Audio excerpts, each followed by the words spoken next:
On the next Roseanne show from New York, it's a Roseanne sitcom reunion with John Goodman. When I kiss Roseanne, everybody go.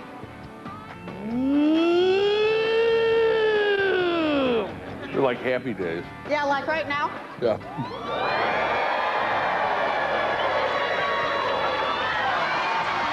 Plus, Laurie Metcalf, Sarah Gilbert, and the rest of the family on the next Roseanne show from New York.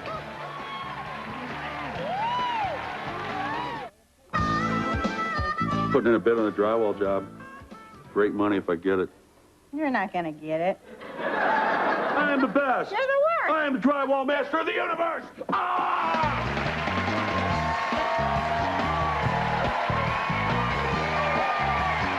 You stand on the end of the board.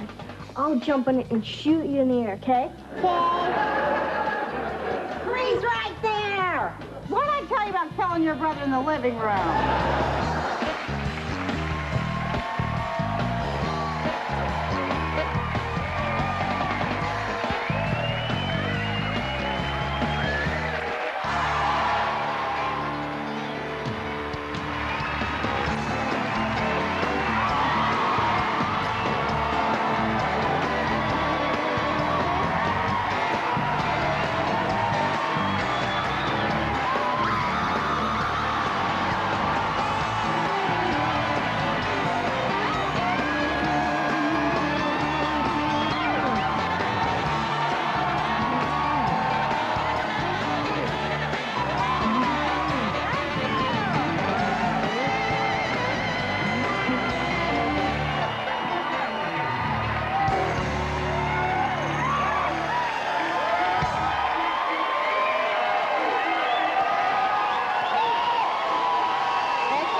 Opinionated Roseanne Connor from my enormously successful sitcom, Roseanne.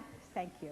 But times changed, and now I am a loudmouth, opinionated talk show host named Roseanne.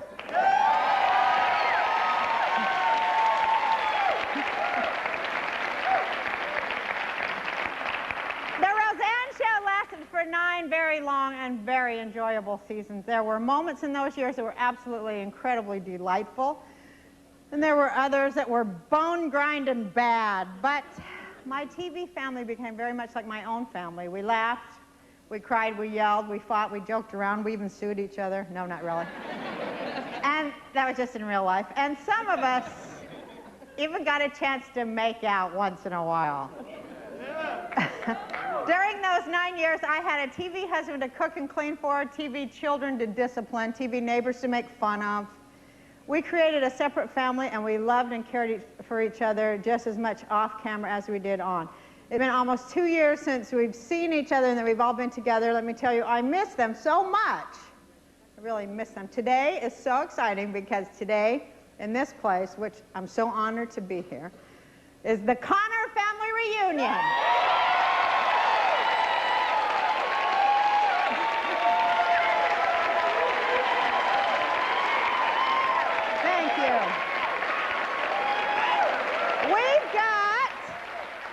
We got Laurie Metcalf.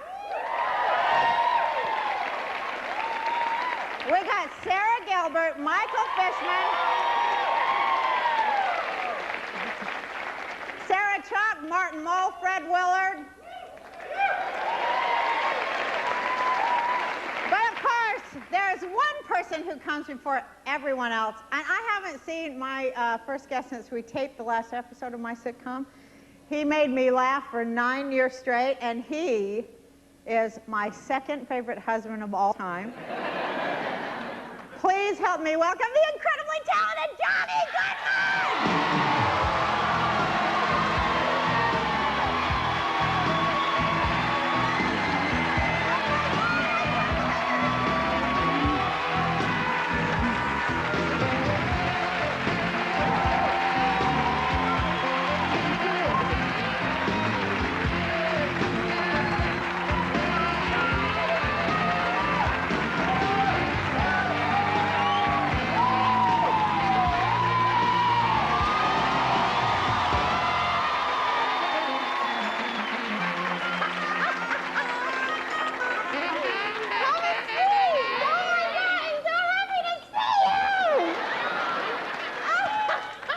Nice rack.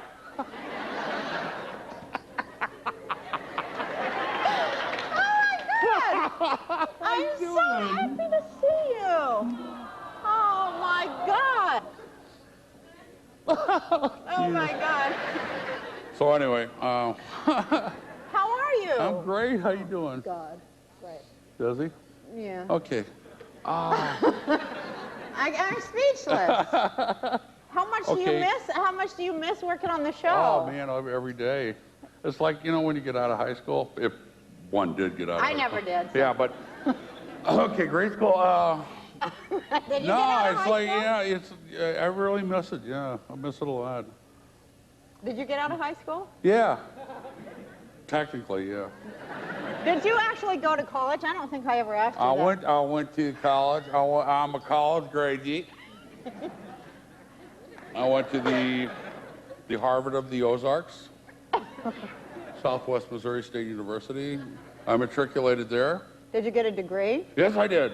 And what would that have been? That would in? have been a Bachelor of Fine Arts, you see. Oh, really? Yes, it prepared me for the workaday world of the sitcom. Well, it's very difficult. You see, you have to sit in the dressing room all day until they call you. You can't be bothered with that. No, not hardly, darling. But you see, yeah. Oh, this is Bryce. Yeah. This is Bryce, the actor character. Solid. Oh, no, Bryce was a little lighter. He was a little Yeah. lighter in the loafers. Yeah.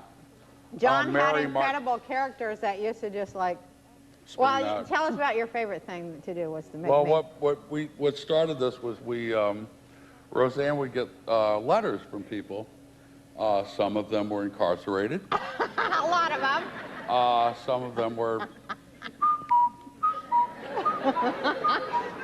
And from the sexy streets of sexy Philadelphia. I remember that letter. So we had one letter that we used to read all the time. It was totally obscene. No, But it was every a letter. every time a guest came on, we'd have letter reading day, and we'd read. Every read time the there was same a new letter. guest. It was addressed to me, but it was for Rue McClanahan Yeah. and the cast of Golden Girls. Addressed to John Goodman Productions, care of Roseanne Barr. And they wanted you to produce a show that combined Amen and the Golden Girls. I remember Yeah. every single part of it. It was like the best job in the world. We just laugh all the time. But how did you know I had my period, though? Well, if I was driving up, I'd get off the freeway, and there'd be like a glow, like on the horizon, and okay, well, I have to drive to work anyway, and then when you get in the parking lot of the building, you go.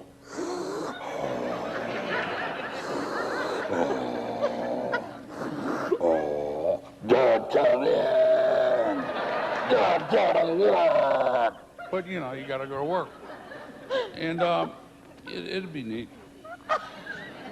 Do you want to talk about the time where I directed and totally lost my mind? No, No? that would be the week I quit. Do you want me to tell about it? No. Because No, I'm let's- repenting. I'm No, repenting. no. Okay. Because layer 12 stuff. No, I directed, and like when I started directing, I never directed before, and like the spirit of Cecil B. DeMille or somebody possessed me. And I wanted to get Or riding Daffy pants and a crop, and I was like really mean to everybody. It was terrible, but it was my show, and I really thought I was doing like a Hollywood like 10 Commandments type of movie. And I'd say stuff like this to people. I'd go like, if I am not looking at you, you do not speak, you do not exist. And It was bad. You were like getting off Prozac or something like that, right? And it was like 12 people are coming out of this body. Just stand there and do what I say. I remember, like, they brought in, I wanted some acrobats on there, so they brought in 8 people to audition for doing a 2-person acrobat scene. Oh, and I'm like, I want all 80 of them. Hire them. I don't care. I need 80 acrobats. And then I sat there going, now I want you to flip. Do you understand me? Flip. Jump up in the air and flip. So. And flip they did. They was the flippingest cats you ever did see. Tell about your first audition. The first time we ever laid eyes on each other, And she was doing pizza commercials or something. Yeah. And You had just been on Broadway. yes, well. Weren't you in that? Weren't you in Big River or some Broadway show? Yeah, a long time ago. Anyway, But you sang and everything, well, right? I had the attitude. Sitcom? Yes, I suppose so. No, and we came in and we just started. Wait, hold it. He's making me do a commercial. We're going to go to commercial, then John will tell the story. You can come back alive after the commercial. We'll be right back. Nothing wrong with my driving. Right. That's why you throw me all over the car pumping those brakes. I pump the brakes to make sure they grab. Because if they don't grab, I rear end the guy in front of me, I get a ticket. They raise our insurance premiums. We go broke trying to pay them. We end up in a poor heart. Wilbur! You think this is a magic kingdom where you just sit up here on your throne? Oh, yeah? Yeah. And you think everything gets done by some wonderful wizard. Oh, poof, the laundry's folded. Poof, dinner's on the table. You want me to fix dinner? I'll fix dinner. I'm fixing dinner. Oh, but honey, you just fixed dinner 3 years ago. Corn. The corn.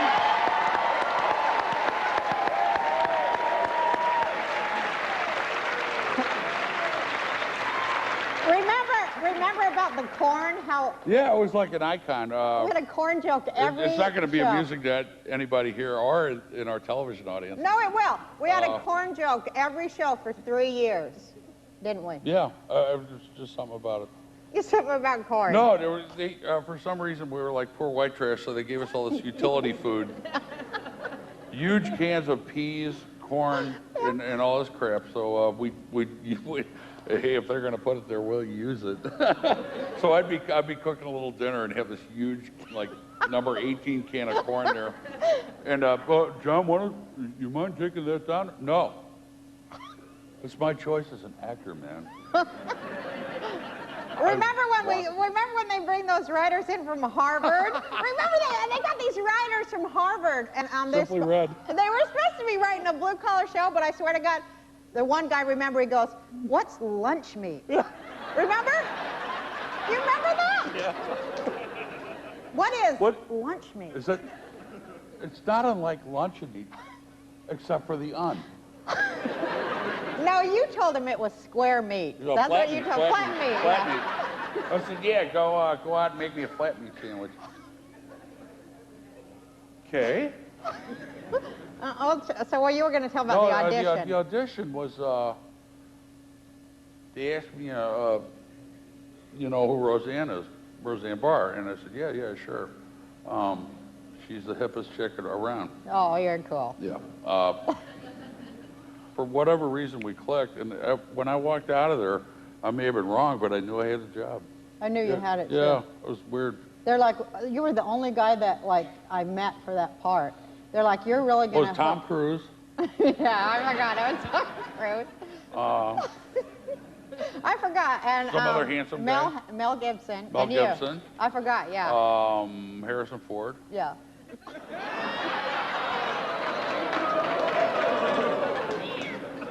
Okay, Let's talk about... This is what they used to do in the audience. We get steamed at the audience sometimes. When I'd kiss Roseanne, everybody would go...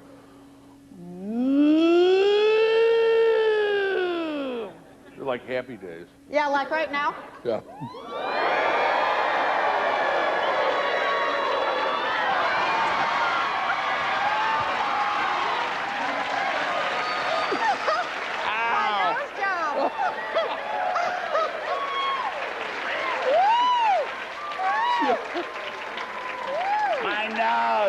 My nose job. They put that piece of wood right in the end when I got that nose job. Well, Don't kiss me too hard. and we'd always like, if we had a kiss or something in rehearsal, we'd always go.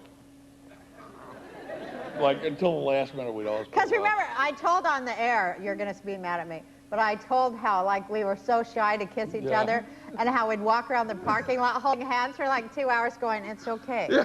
It's okay. It's just acting. It's like therapy, man. It's hard. Real bad therapy.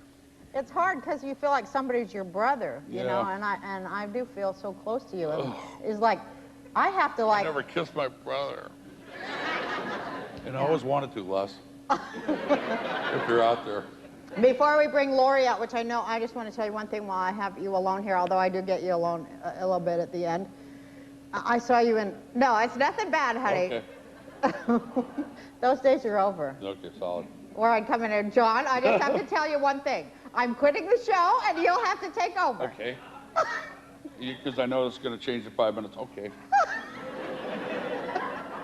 No problem, Rose.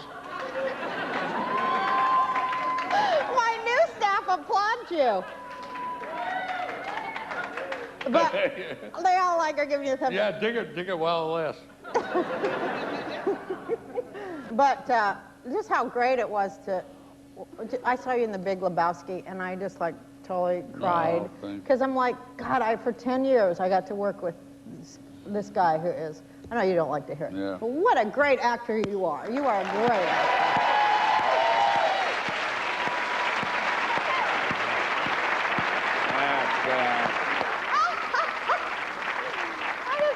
I just have to say, you're just getting better all the time, too. Okay. Don't do the farts. All right. All right, we're going to commercial. Coming up next, we're going to be joined by my sister and your sister-in-law, Jackie. Buy lots of this product. The craziest thing that happened was during a Christmas show, I was leaning and I had to pretend that I was asleep. But it took rather long to light it. And I sort of dozed off a little bit. And I heard them talking around me, and I assumed they were doing the scene, so I didn't open my eyes. When I opened my eyes, I found out they had decorated me like a Christmas tree with lights and, you know, shiny balls and things. Annie Barbara, it's Jackie. Jackie, I'm fine. Fine. I'm fine. I have some bad news. Dad is not with us anymore. I said Dad has passed away. He's passed away. Dad is gone. Dad's dead. He's dead. No, Dad. Dad. He's fine. He sends his love. Bye. Oh, yeah.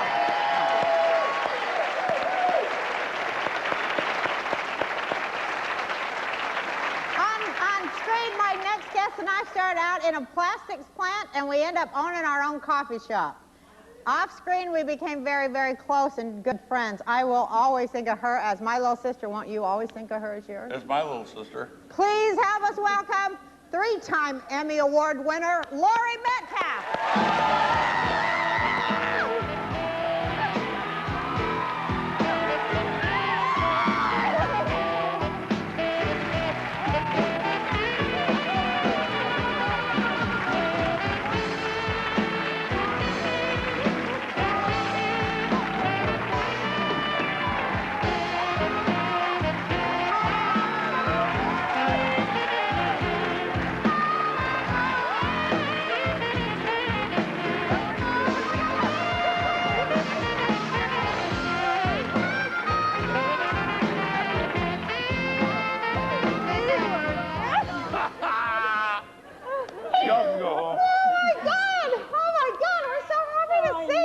My baby does love That was Lori.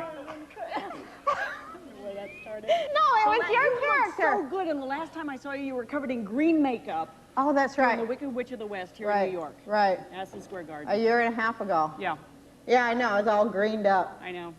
You look great, too. Thanks. You do. I like your hair. How crazy is I this? got a wreck. Show him a little leg, baby. Hi. Come on. Now, I know what it was. My baby takes the morning train. Yeah, That was your backwards for character some- in the kitchen that was studying to be an actress. Moonwalking. Moonwalking with a guitar. Do it. Will you do it? I don't know Come on. why. I don't know how it started, and it was nothing at all You gotta, but that. you gotta do it with her. We had to crack each other It's up all like the time. together. It pivots. Oh, do I do What? it too? We alternated. My Oh, babe. okay. Well, I don't know. It Okay, had a I morning, remember. it had a My baby takes the morning train. She works from 9 till 5. Because my character for a while wanted to do theater, and we did that community theater show. Right. And I wanted to wear a peg leg for it. And the writers and directors said, no, you can't. And then Roseanne got wind of it and said, what does she want to wear? And they said, a peg leg. And she's like, she'll wear a peg leg. Get her a peg leg. She'll wear it. And then I tried on a blonde wig to go with the peg leg, and I said, Roseanne, do you think I should go blonde? You're like, you should go blonde. Yes, you should. And I said, well, shouldn't I talk to the director first, or what about continuity? Or something? You don't talk to them. You don't go to them. People change their hair color in families. It'll just make it look better. We'll look more real. Tareen of That was my line, yeah. Tarina Boo. Remember that time when, what's her name, the first Becky? Lacey Goranson. Yeah. And she wanted to cut her hair, but the producer said, the see, they said that she couldn't cut her hair. How ridiculous is that? She can't cut her hair. So I went up in the, remember? Hair and makeup. I went up in the hair and makeup when she's sitting there, yeah. and I grabbed, she had long blonde hair, and I grabbed it in a pair of scissors, and I just chopped. I said, how long you want your hair? She said, I want 2 inches. And I go, okay. So I chopped it 2 inches long on the top, and I said, now fix your hair, and if they say anything, say I did it. 20 minutes before the show. Was it 20 minutes before the show started that I did that? Yeah. Oh. Yeah. Well, that might have been wrong. I've seen you do these characters in movies and stuff where, like, you scare me so bad because I'm like, what kind of a walking channel for other life forms are you? You are like the greatest actress I've ever seen in my life. Meryl Streep has nothing on you. You know I feel that way. How do you do it? I'd ask her for advice all the time because she freaks us out. She's so scary. Yeah.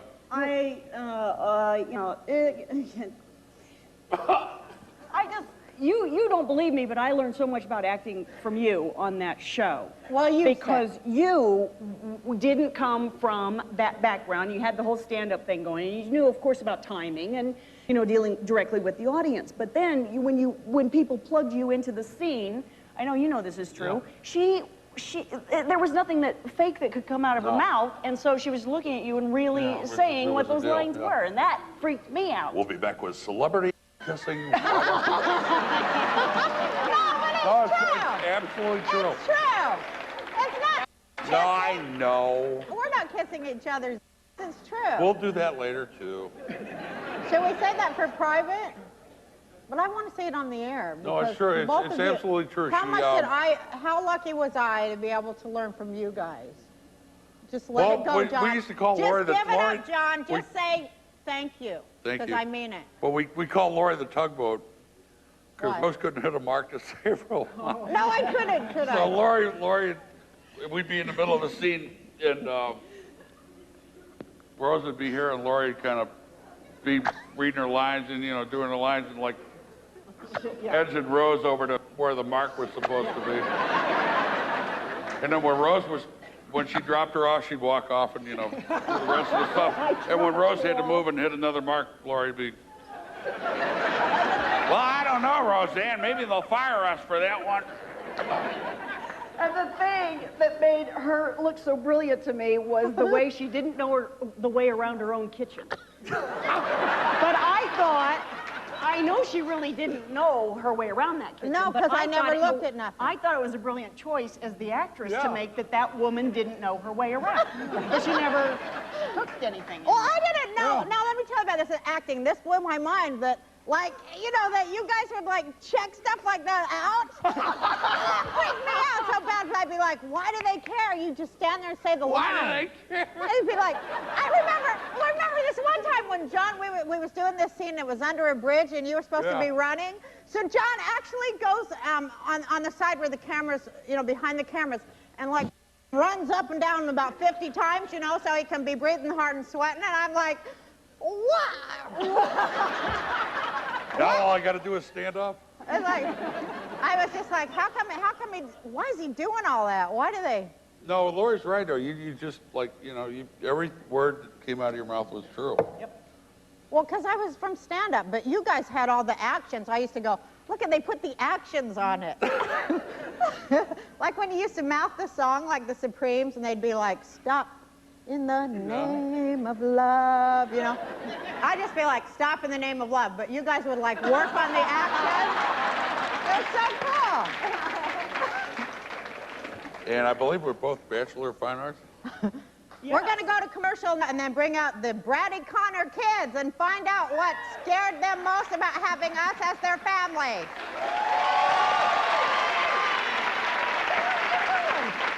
You're rolling a joint after yelling at David for bringing pot in the house? And you're using the coffee table Mom gave you?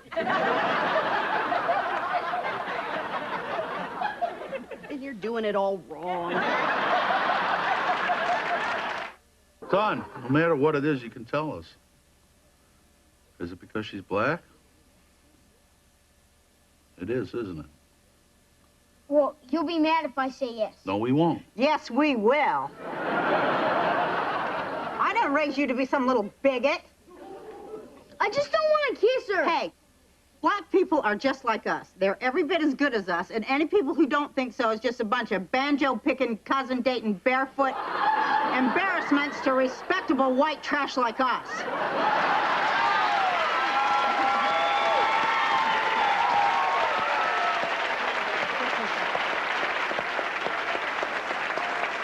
One of the coolest parts about playing Roseanne Connor was watching my TV kids grow up on the show for real. Please welcome Michael Fishman, also known as DJ, and Sarah Chalk, who played Becky number 2.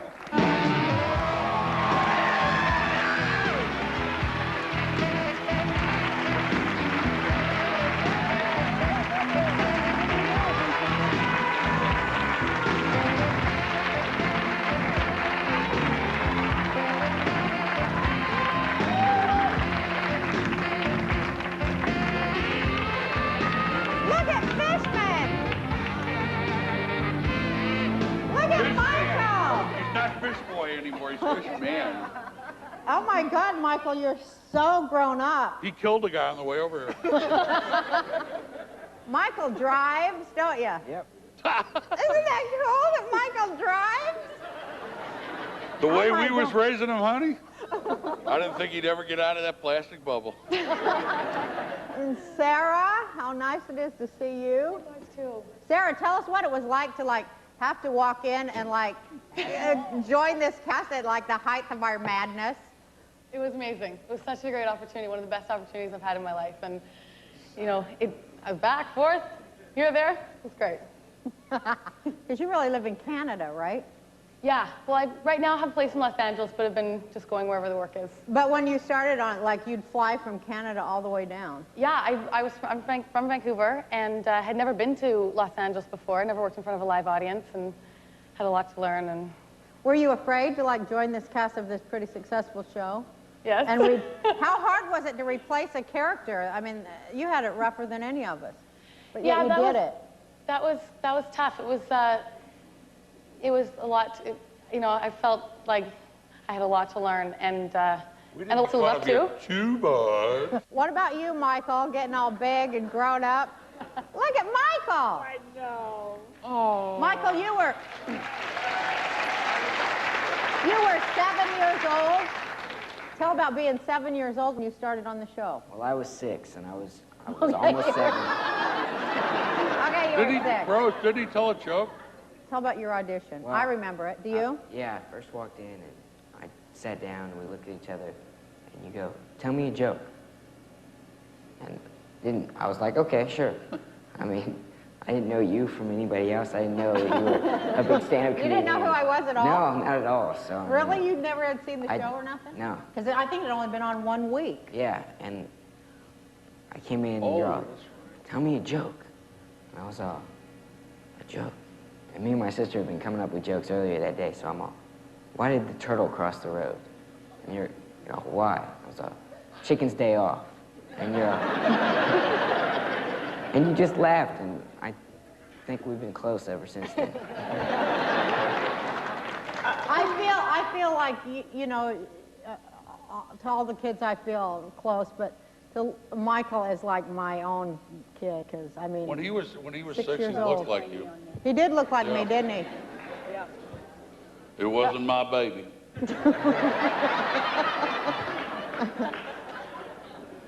Because we saw you like grow up, have a bar mitzvah, get the driver's license. It blows my mind.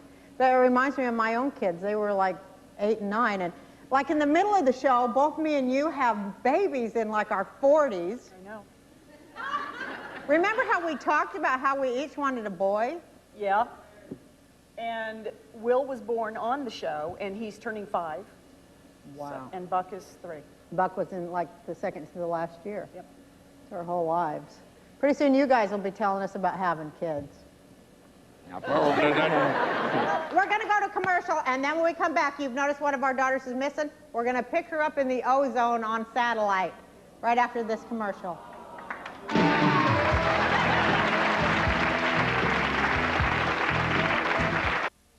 everybody shut up about nightmares? I didn't have a nightmare. Well, then why did you have trouble going to sleep? Were you worried about your basketball game? No, I wasn't worried about my basketball game. Did you screw up in history again, Darlene? No, I didn't screw up in history again. Then what is the matter? I got my period, okay?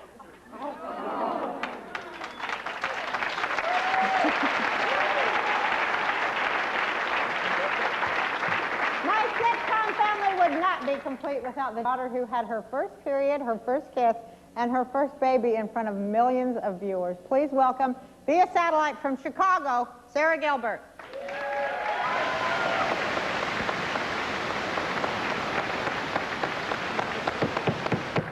Sarah! Hey. Sarah! Hi, Roseanne. We wish you were here with us. I know, I wish I was there too. What you doing, some confounded movie or some stuff? Yeah, I'm doing a movie here in Chicago and they wouldn't let me out. It was the first day of rehearsal, I guess. Well, that was so nice And I of them. tried to threaten to come there, but they told me they would. Fire There's you? absolutely no way. Yeah. Well, we're glad you're here. You look real cute. You're on TV. Thank you. Everybody says hi. Tell us what it was like to have to get your period on TV. Weren't you really embarrassed about that? You felt bad. Yeah. I was really, actually, pretty mortified about it. It was, like when I heard the clip now, it brings back a lot of memories. Because it's already so embarrassing to be a teenager and have to go through all that stuff. And then to go through it in front of millions of people, like you said, was pretty awful. And there's that feeling when you do those shows like that show, or when you have to do your first screen kiss and stuff like that. Right. And you know that you're about to go to work and that the whole world is going to see you doing that stuff and going to be judging you and all that kind of stuff. So there's that feeling in the pit of your stomach before you show up, and that's kind of how I felt. Well, are you over it now? Not really. Did it like severely change your life to have to do that? No, I mean, I think it probably freed me up a little bit, you know? Yeah. And then, Can't you tell how comfortable I am in my skin? and then when we got Johnny Galecki to play your boyfriend on the show, I didn't know, but when we cast him, you know, after he came on, tell that story, Sarah. Okay. Well, basically, I went to go visit a friend who was working on the set of the show Blossom.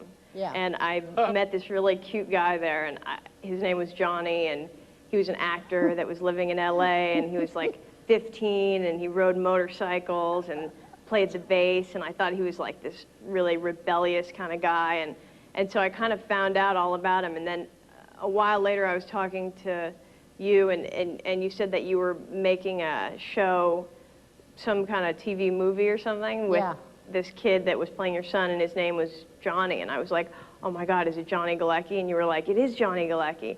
And I was like, oh my God, he's so cute, he's the cutest, I have to meet him. So I think you kind of set us up at one of your weddings or whatever.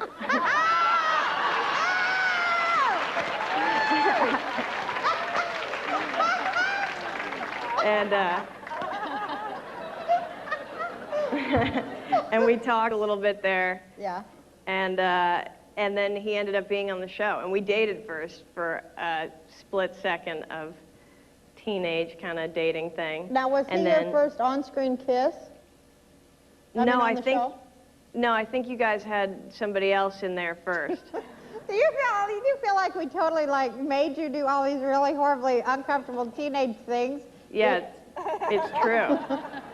And tell about how we had that other kid in the pilot, and then you beat him up till the welfare came down there, and that's how we got Michael. Tell about that. Well, I don't really remember it quite like that. No, she beat up the little boy, and his name was Sal. Sal, yeah, Sal Barone, that's right. I don't know, we didn't get along that well, I guess. And, you know, and they sent the child welfare down there to complain. Well, I don't really remember that part, but they... I remember getting some kind of warning from the producers that there would be like a new son that you were getting, like which was Michael, and that I was to try to have a healthy relationship with him. Which is, I'm not so good at, I guess. We'll be back. We're going to take a commercial. Sarah, you bad, bad girl, you. What color is your hair? It looks cute.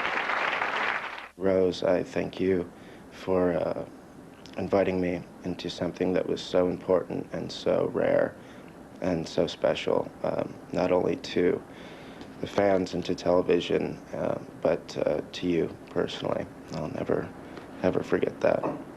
So thank you, I miss you. I love you, you know. I know. And you love me, right? I love you in a way that is mystical and eternal and illegal in 20 states.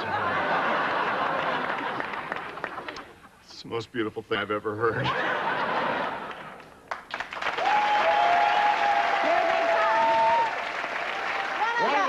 Go for it, John. Read it. Go for it, John. Read it. Let's all read it. We're going to pull a little joke on you. One of the proudest moments on Roseanne was when we staged the first gay marriage ever on TV.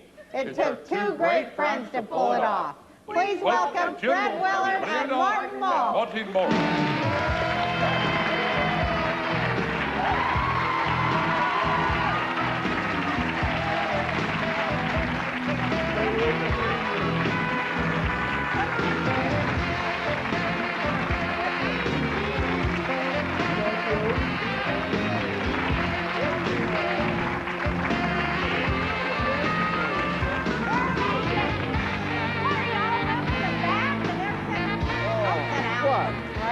Go sit down.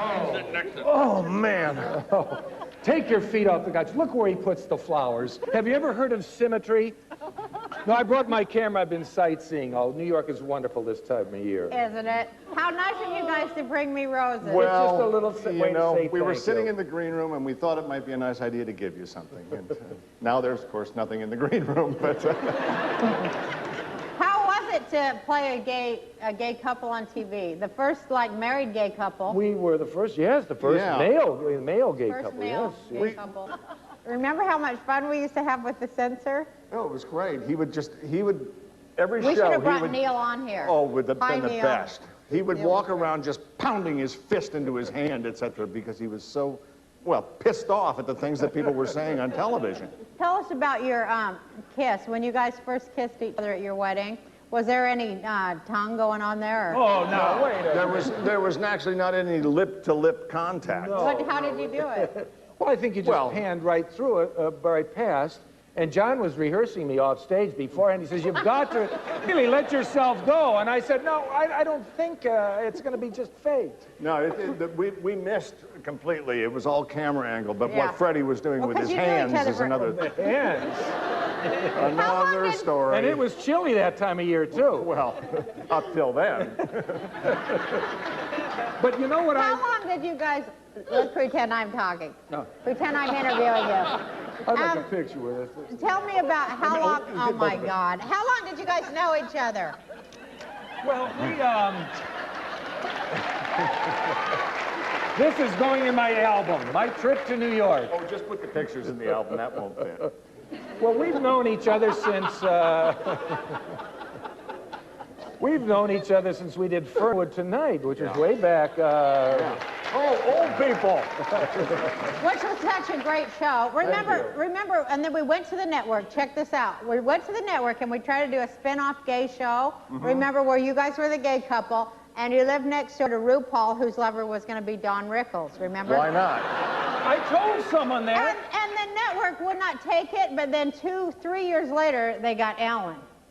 How bad did that make you mad? Well, I think all things considered, that regardless of what kind of ground Ellen broke, I think a show with Fred and I, RuPaul and Don Rickles, probably would have been substantially different than the Ellen show. Did they object to us or Don Rickles and RuPaul? Well, who were the most controversial? They said they couldn't have any homosexual characters on TV, being other than supporting players in the show. Anyway, there's one last thing I want to do with these fine people and find out what that is right after this. I heard that Probably some of my favorite memories of taping the show and being on the set were sitting in the wardrobe room with Roseanne and Lori and Aaron and Mary, the costume designers, and just like bitching and moaning about everything in the world. And just hanging out, you know, that was the most fun. 1, 2, 3.